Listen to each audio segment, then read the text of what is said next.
Pai do Senhor, irmãos, mais uma vez estamos aqui para iniciar a segunda aula da Cristologia do nosso seminário, Voz Missionária. Amém? E para iniciarmos essa aula, o assunto que nós vamos começar a falar é sobre as naturezas de Cristo, tá? Então, desde o princípio dos tempos, irmãos, nós vemos que mais particularmente aí, desde o Concílio da Calcedônia, onde nós visualizamos na primeira aula, a igreja ela confessa a doutrina das duas naturezas de Cristo, né, como nós já analisamos. E o concílio ele não solucionou esse problema apresentado por uma pessoa que também era ao mesmo tempo divina, humana, que era o próprio Cristo, né? Mas somente ela procurou o quê? Afastar algumas das soluções que tinham sido oferecidas e que eram claramente reconhecidas como errôneas naquela época. E a igreja aceitou o quê? A doutrina das duas naturezas, o quê? Numa pessoa, não porque tivesse completa compreensão desse mistério, mas porque viu que era claramente essa doutrina era um mistério revelado pela palavra de Deus. Então, para a igreja, ficou o quê? Ficou e continuou sendo sempre um artigo de fé, né? Nós explicamos essa doutrina da cristologia, tá? E muito acima da compreensão humana, tá? E também não faltaram os ataques racionalistas a essa doutrina, tá? Visto que a igreja ela permaneceu firme na confissão, né, dessa verdade, apesar do fato de ser repetidamente declarada contrária à razão. E nessa confissão, né, os católicos e os protestantes andam ombro a ombro, né?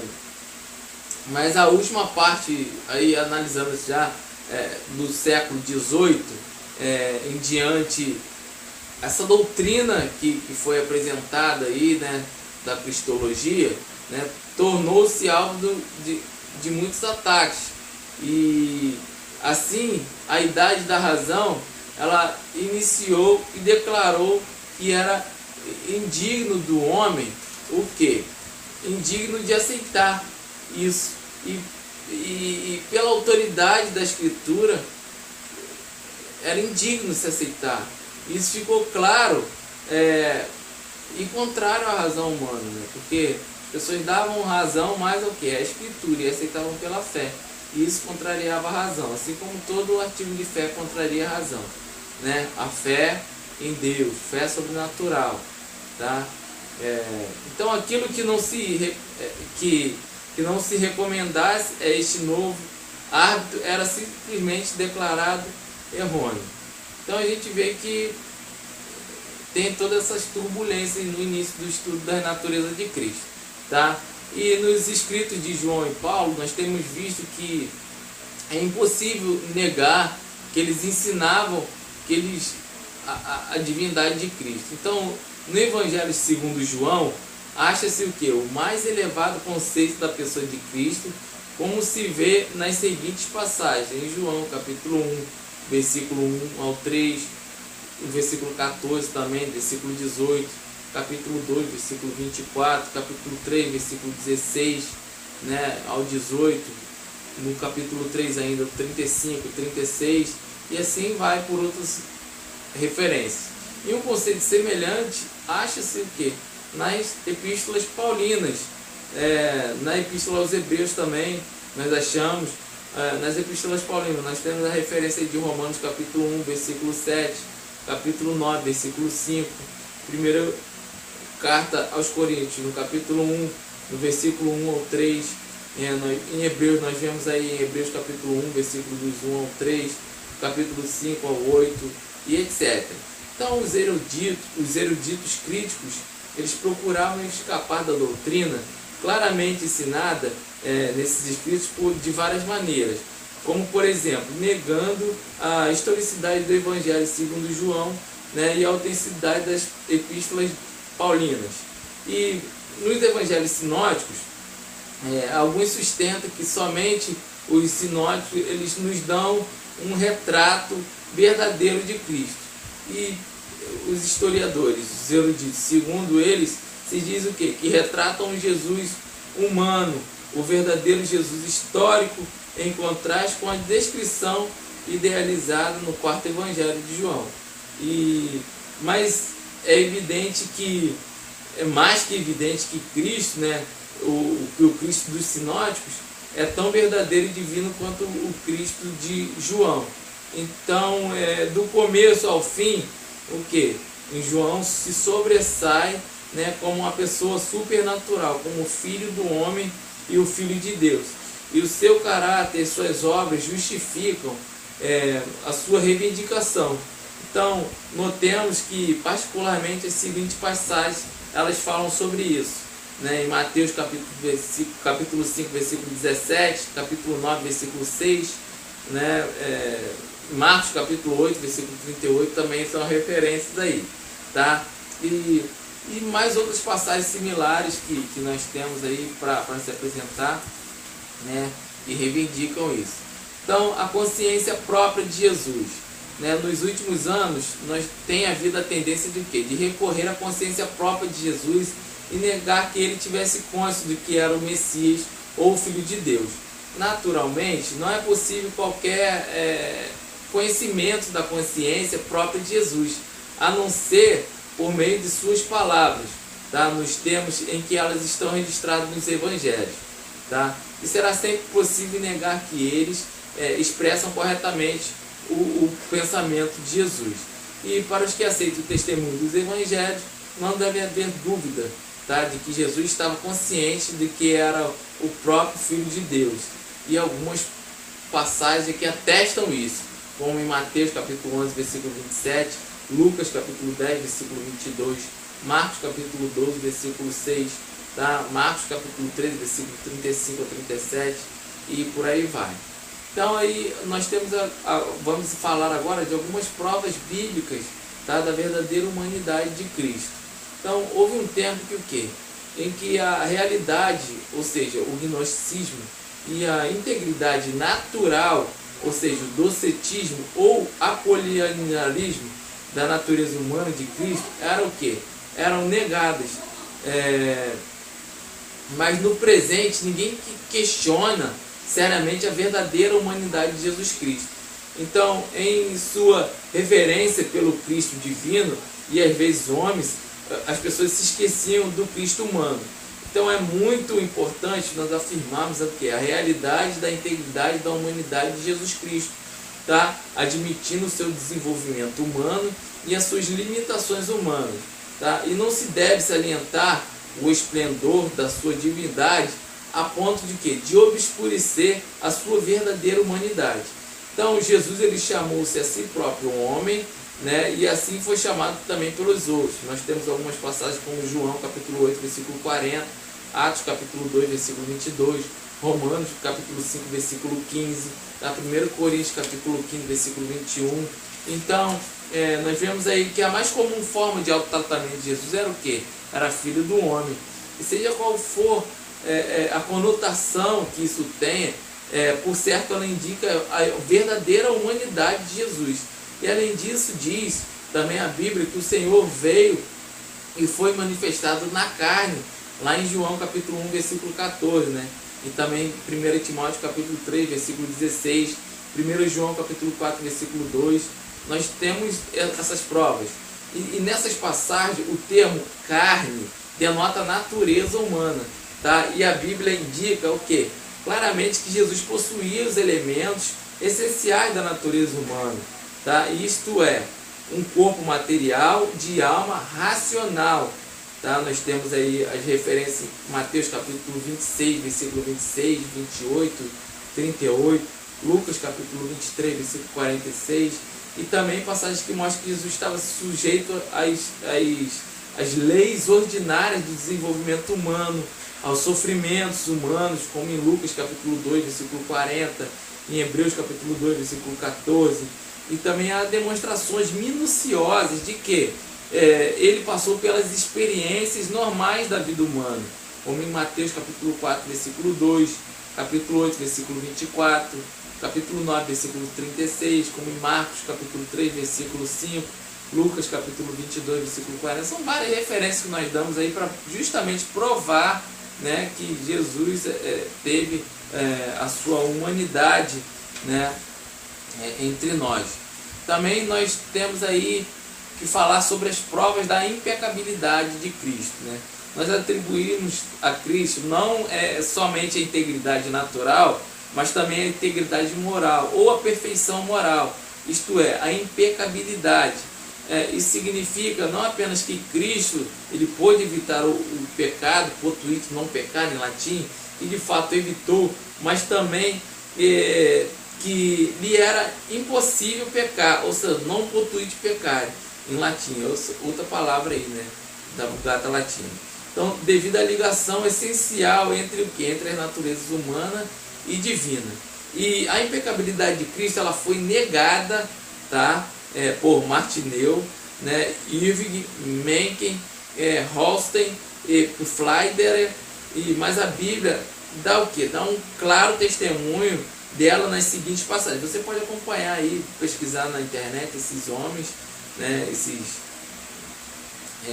que negaram a impecabilidade de Cristo, ou seja, eles falaram que Cristo pecou, né? Então, em Lucas capítulo 1, versículo 35, é uma prova da impecabilidade de Cristo. Em João capítulo 8, versículo 46, né? 2 Coríntios capítulo 5, versículo 21, Hebreus capítulo 4, versículo 15, 1 Pedro capítulo 2, versículo 22, 1 João capítulo 3, versículo 5, são todas provas da impecabilidade de Cristo dentro da própria Escritura. Então, apesar de Jesus ter se feito pecado, né, judicialmente, todavia, eticamente e moralmente, ele estava um tanto livre dessa depravação hereditária que o homem vive, como do pecado também factual, pecado de fato, né, cometido. E ele jamais fez o quê? Confissão de erro moral. Tá? Tampouco ele se juntou aos seus discípulos na oração, né? Perdoa as nossas dívidas, ou seja, os nossos pecados.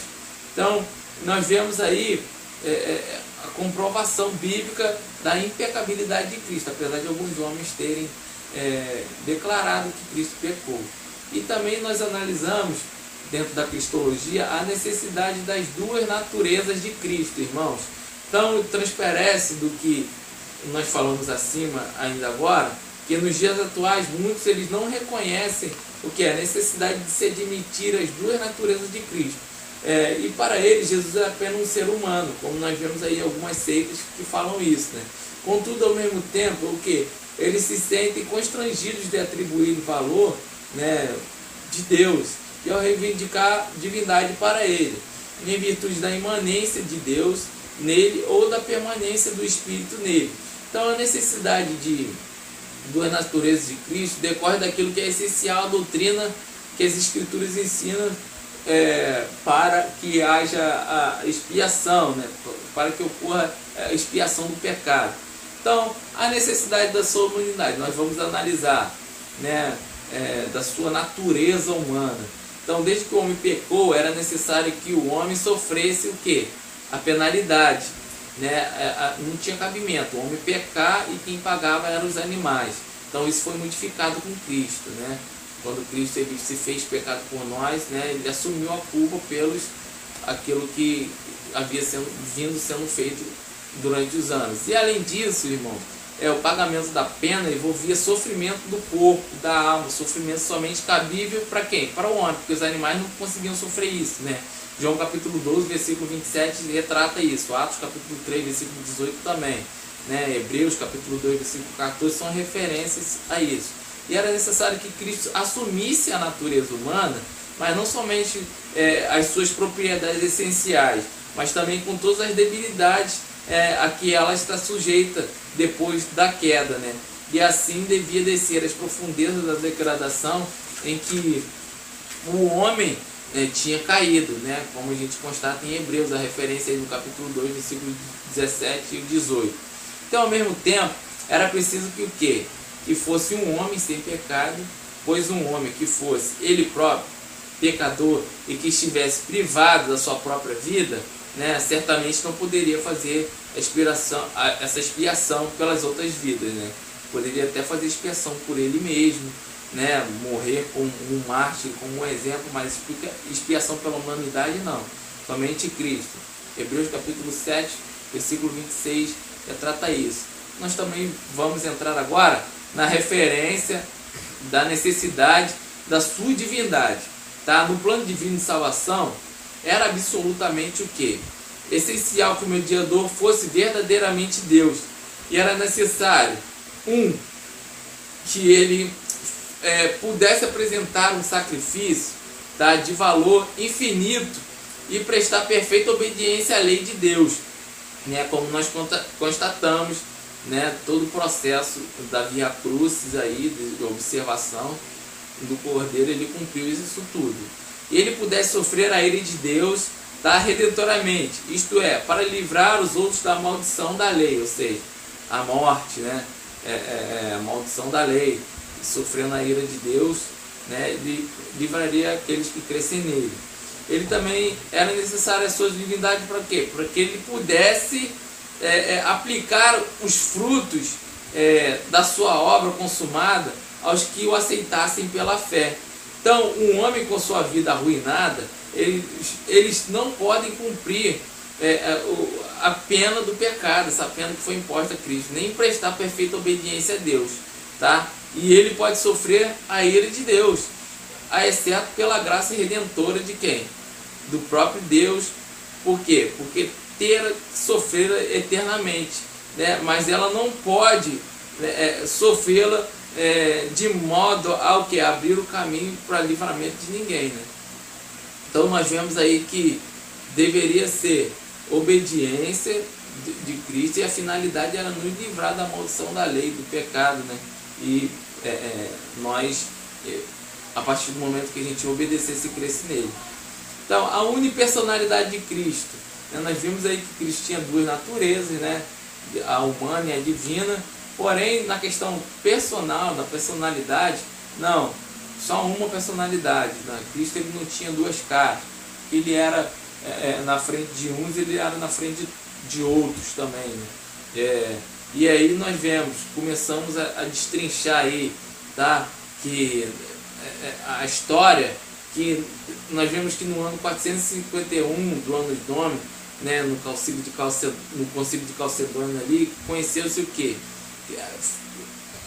Reconheceu-se, formulou-se a fé cristã a respeito da pessoa de Cristo, e se declarou que ele deve ser reconhecido em duas naturezas, tá? Inconfusa, imutável, indivisível e inseparável, tá? Sendo que a distinção das duas naturezas de modo nenhum é eliminada pela união de ambas, tá? E ele concorda, e essas duas naturezas elas acontecem numa pessoa só, numa subsistência, não partida, não dividida, tá? Em duas pessoas. E essa formulação mormente negativa é o que?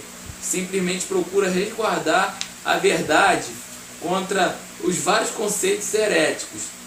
E ela afirma claramente a fé esposada pela igreja, né, exposta pela igreja primitiva, concernente à pessoa de Cristo, tá? Mas não fala de nenhuma tentativa de explicar o mistério envolvido, tá? Mistério não é suscetível à explicação natural, como nós sempre falamos, nós devemos aceitar pela fé.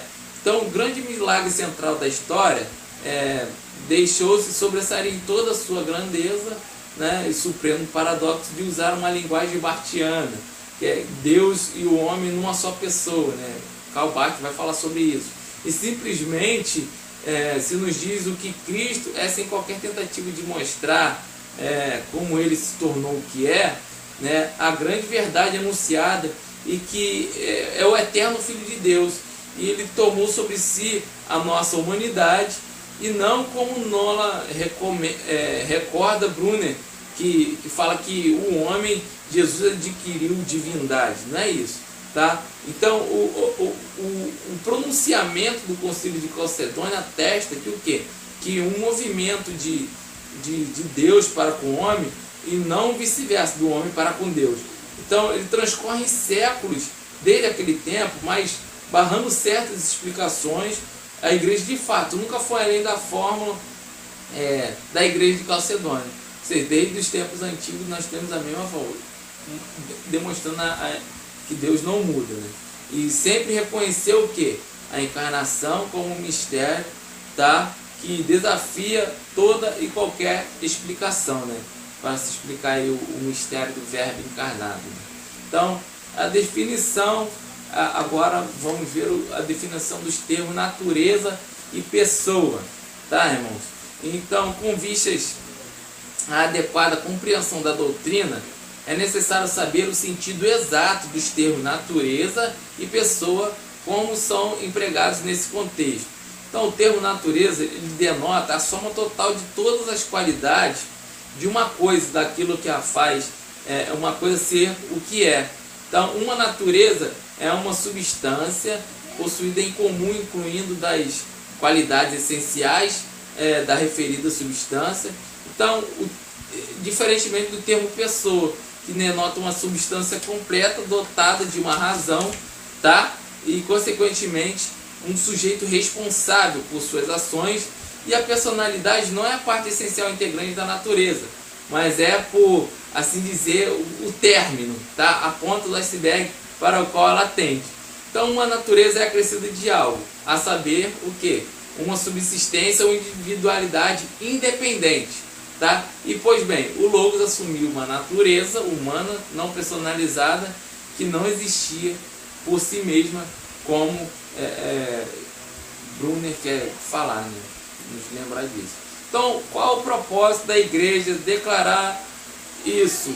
A unipersonalidade de Cristo, a natureza de Cristo, se estudar a cristologia. Por quê? Porque há somente uma pessoa no mediador, ou seja, o Logos imutável. O Logos ele fornece a base da personalidade de Cristo. Tá? A natureza humana, como tal, ela não constitui uma pessoa humana. O Logos ele adotou uma pessoa humana como resultante de haver duas pessoas no mediador, mas simplesmente ele assumiu uma natureza humana. Ele tem, ou melhor, ele é a pessoa divina do Logos, tá? E ao mesmo tempo não é certo também falar que a natureza humana de Cristo é impessoal, porque isso é verdade no sentido de que esta natureza ela não tem subsistência, tá? Independente por si mesma. A natureza humana tem sua existência pessoal na pessoa do Logos. E ela é impessoal e não impessoal. Ela é impessoal, não impessoal. Então, por essa mesma razão, nós não temos base para o quê? Para dizer de que a natureza humana de Cristo ela é imperfeita ou incompleta. Está vendo como é fácil explicar? Então, essa subsistência pessoal ela não deve ser confundida com consciência ou vontade livre. Tá? O fato de que a natureza humana de Cristo, nela por si mesmo, não tem subsistência pessoal, não significa o quê? Que ela não tem consciência nem vontade. Tá? E a pessoa divina, né, que possui a natureza divina, tá? Desde a eternidade, ela assumiu a natureza humana e agora tem o quê? Tem ambos. Então, nós devemos apresentar aqui agora as provas bíblicas dessa unipersonalidade de Cristo. Por quê? Existe essa necessidade. Porque a doutrina das duas naturezas, numa só pessoa, tá? Ela transcende a razão humana. Então, a expressão de uma realidade supramental, né, de um mistério incompreensível, que não tem analogia na vida do homem, como nós conhecemos, ele não acha suporte na razão humana. Então, portanto, só pode ser aceita pela fé na autoridade da palavra de Deus. Tá? E por essa razão, a redobrada necessidade de atentar para os ensinos da Escritura sobre este ponto. Então, a Bíblia ela não dá evidência de uma personalidade dual, tá? Ou seja, de duas personalidades. Em primeiro lugar, há uma consideração negativa de pequena importância. Se houve uma personalidade dual em Jesus, naturalmente nós esperaríamos ver alguns indícios dela na Escritura, mas não há indício nenhum. Não há distinção entre eu e tu, tá? Na vida interna do mediador, como a que vemos em relação ao trino ser, divino, né? A trindade divina, onde uma pessoa dirige-se a outra, né? Nós vemos isso em Salmos capítulo 2, versículo 7, Salmo 40, versículo 7, né? João capítulo 17, versículo 1, né? E além disso, Jesus nunca fez uso do plural, ao referir-se a si próprio, como Deus faz em Gênesis capítulo 1, versículo 26, né? Capítulo 3, versículo 22, também de Gênesis. A gente não encontra isso. Então isso constitui o quê? Provas bíblicas da unipersonalidade de Cristo, né? E nós vemos que a Bíblia é totalmente fechada a isso, ela não dá evidências de uma personalidade dupla. Então, ambas as naturezas, elas são representadas na Escritura como unidas numa só pessoa, né? Como nós já havíamos dito antes. Então, a passagem na Escritura que o quê? Que elas se referem, né, às duas naturezas de Cristo, mas que essas passagens são mais evidentes se nós termos em mente uma pessoa. Essas duas naturezas elas vão ficar bem evidentes, contanto que a gente tem a ideia de uma pessoa só. Exemplo, Romanos capítulo 1, versículo 3 e 4, Gálatas capítulo 4, versículo 4 e 5, Filipenses capítulo 2, versículo 6 e 11. Então nós podemos aí alcançar, né, esse entendimento com essa referência. Leia a referência em casa. Nós fazemos aqui bem rápido, aqui falamos bem rápido, aqui não nos desprendemos a ler as referências, que é para justamente você ler em casa, estimular. Se você quiser deixar alguma pergunta, algum comentário aí, principalmente se você é aluno, você pode deixar, você pode fazer essa pergunta que nós estaremos analisando, tá? Então, fazendo uma alusão em termos próprios, é a única nas naturezas, né? Repetidamente, os atributos de uma natureza eles são mencionados com relação à pessoa, tá? Ao passo que a pessoa é tratada como um título derivado de outra natureza. Isso que acontece muito com Cristo, né? De um lado, atributos e ações são proferidos como pertencentes à pessoa, enquanto ele é tratado como um título divino, como lá em Atos capítulo 20, versículo 28, 1 Coríntios capítulo 2, versículo 8, né? Nós vemos situações assim, Colossenses capítulo 1, versículo 13, né? Sendo chamado o nome dele pelos atributos que ele tinha, né? Suas funções. Então, os efeitos, nós vemos que os efeitos da união dessas duas naturezas, numa unipersonalidade, eles têm efeitos, né? Na pessoa do Logos, do Cristo, né? Da palavra. Então, numa mudança essencial à vista da natureza divina, a doutrina da criação e a doutrina da encarnação sempre constituíram um problema, tá? No que diz respeito à imutabilidade de Deus. E isso já foi o que? Exposto na discussão dos atributos lá atrás, né? Então, qualquer que seja a maneira como se resolva esse problema, deve se sustentar o quê? Que a natureza divina ele não sofreu nenhuma mudança essencial na encarnação, tá? Significa também que ela permaneceu impassível, isto é, sem possibilidade de sofrer, morrer, livre de ignorância ou insustentável dessa fraqueza da queda lá na tentação, tá? Então fica bem salientar o fato de que a encarnação foi um ato pessoal de Cristo.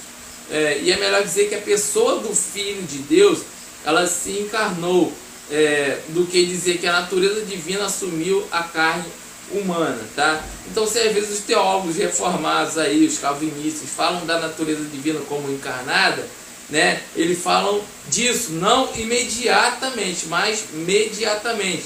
Para empregar o quê? Uma linguagem na teologia escolástica, eles consideram esta natureza não absolutamente nem em si mesmo, mas na pessoa do Filho de Deus. Então, o resultado dessa encarnação foi o quê? Foi o que o Salvador Divino pôde ter deficiência de conhecimento, fraqueza, pôde ser tentado, ele pôde sofrer e morrer, não em sua natureza divina, mas derivativamente em virtude da sua natureza humana. E com isso, nós temos aí o último assunto dessa aula de hoje, que fala que o Deus homem é o objeto de quê? De adoração e oração, né? Cristo, ele submetendo isso tudo, ele se tornou, né, por mérito, né, daquilo que ele tinha por objetivo completar, objeto de nossa oração, tá? Que é um outro efeito da união, é que o mediador, o que? Exatamente como existe agora, isto é, com duas naturezas, é objeto da nossa oração. Deve-se o que? Ter em mente que a honra, adoração, ou o ornos adoration, honor adorationis, né, que falamos aí em latim, né, um latim meio fraco, mas a gente fala, tá? Ele não pertence à natureza humana como tal, mas lhe parece somente em virtude da sua união, tá, com o Logos divino, e que em sua própria natureza é adorabilis, né, que do latim traduzido é digno de ser adorado, adorabilis. Então nós devemos distinguir entre o objeto, que é a base dessa adoração, né, o objeto do nosso culto religioso a Deus, que é o homem Cristo Jesus, mas a base sobre o qual adoramos é a pessoa do Logos, ou seja, sua palavra, é o Cristo como palavra, e por isso ele é digno de toda adoração, né? A gente analisou aí as palavras que traduzem essa dignidade em latim, né? E assim a gente termina essa aula de hoje. Fiquem na paz do Senhor, irmãos, fiquem com Deus, até a próxima aula, aula número 3, onde nós iniciaremos falando da unipersonalidade de Cristo como um mistério. Amém? Fica com Deus. Amém. Paz do Senhor.